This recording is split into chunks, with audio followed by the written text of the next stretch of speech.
আমরা যে কোনো দুর্যোগের সম্মুখীন হই, ব্যক্তিগতভাবে সমষ্টিগতভাবে, রহমতুল্লিল আলমিনের সিফাত গুণাবলী তাজিমের সাথে যদি আমরা শুনি, বর্ণনা করি, তবে ইনশাআল্লাহ সব মুশকিল হল হয়ে যাবে।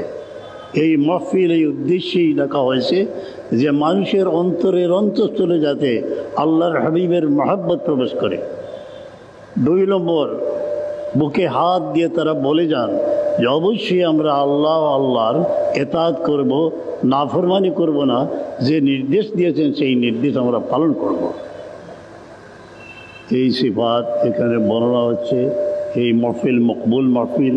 আমরা রব্বে করিমের নিকট দোয়া করতেছি, আল্লাহ আপনার হাবিবের শান ও মান বয়ান করার যে মাহফিল কেন কায়েমি, যারা পরিশ্রম করছে তারা দুনিয়া আখিরাতে জাযায়ে খায়ের দাও।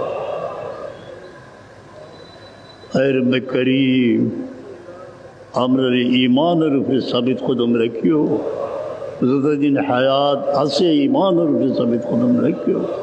হুজুর পাক সালাম থেকে বড় ওসিলা নাই, ওসিলা নিয়ে দোয়া করিয়া যে যে মুশকিল আছেন মুশকিলটা আসান করে দিলাম। ইয়া আল্লাহ, ইয়া আল্লাহ, মুশকিল